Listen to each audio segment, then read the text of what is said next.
Good morning everyone. आज मेरा topic है भाषा व उसके प्रकार। तो सबसे पहले हम जानते हैं कि भाषा किसे कहते हैं। तो सबसे पहले भाषा की परिभाषा। भाषा वह साधन है जिसके द्वारा मनुष्य बोलकर, सुनकर, लिखकर व पढ़कर अपने मन के भावों या विचारों का आदान प्रदान करता है। तो कहने का तात्पर्य यह है कि भाषा वह साधन है जिसके द्वारा ही मनुष्य किसी से कोई बात कहता है और किसी की बात सुनता है और समझता है। यानी हम किसी से हमें कुछ भी बोलना है या उसकी बात को सुनना है तो हम कैसे समझते हैं कि वह भाषा ही एक साधन है जिसके द्वारा हम दूसरे के विचारों को समझते हैं और अपने विचार दूसरों तक पहुंचाते हैं। सरल शब्दों में सामान्यतः भाषा मनुष्य की सार्थक व्यक्तवाणी को कहते हैं। जैसे कि यहाँ पे लिखा हुआ है सार्थक व्यक्तवाणी।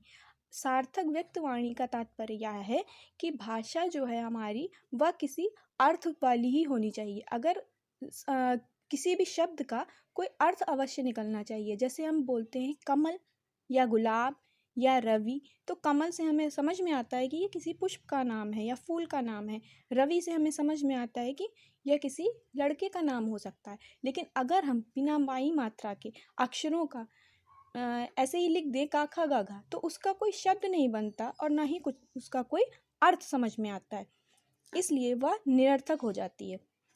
यानी जो सार्थक शब्द होंगे उन्हीं को हम भाषा के अंतर्गत लाएंगे। जो निरर्थक शब्द होंगे या अक्षर होंगे उनको हम भाषा नहीं कहेंगे। इसके पश्चात आते हैं भाषा के प्रकार पे। तो भाषा के मुख्य रूप से 3 प्रकार यहाँ पे लिखे हुए हैं। 3 प्रकार की होती है भाषा। सबसे नंबर 1 है आपकी मौखिक भाषा, नंबर 2 है लिखित भाषा और थर्ड है आपकी सांकेतिक भाषा। तो सबसे नंबर 1 देखते हैं पहले मौखिक भाषा। भाषा का वह रूप जिससे एक व्यक्ति बोलकर अपनी बात कहता है और दूसरा व्यक्ति उसे सुनकर उसे समझता है, मौखिक भाषा कहलाती है। जैसे हम किसी से कोई बात कहते हैं तो वो सुन रहा है हमारी बात को, और अगर कोई हमसे कुछ कह रहा है तो हम उसकी बात को सुनकर उसकी बात को समझते हैं। यानी बोलकर और सुनकर जिन भाषा को हम समझते हैं वो मौखिक भाषा कहलाती है। जैसे कि हम भाषण सुनते हैं किसी का, टेलीफोन पर हम किसी से बात करते हैं, या फिर दूरदर्शन में हम कोई समाचार सुनते हैं या देखते हैं, उसको हम मौखिक भाषा के अंतर्गत लाते हैं। नेक्स्ट है आपकी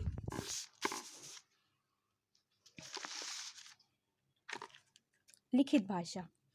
लिखित भाषा जिन अक्षरों व चिन्हों की सहायता से हम अपने मन के विचारों को लिखकर प्रकट करते हैं उसे लिखित भाषा कहते हैं।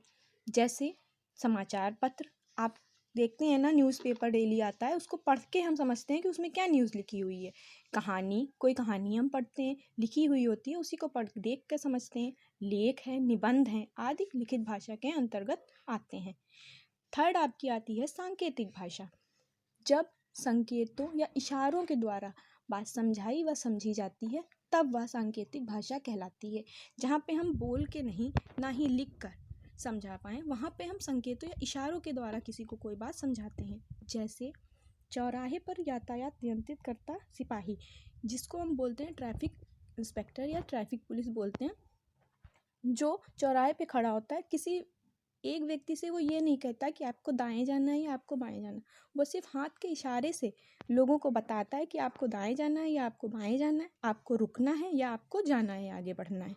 तो यह एक सांकेतिक भाषा का उदाहरण है। इसके अतिरिक्त जैसे मूक बधिर लोग, जो लोग बोल या सुन नहीं सकते, उनकी जो भाषा होती है वो भी हाथों के इशारों से वो लोग समझाते हैं एक दूसरे को अपनी बात, तो वो भी हमारी सांकेतिक भाषा के अंतर्गत आती है।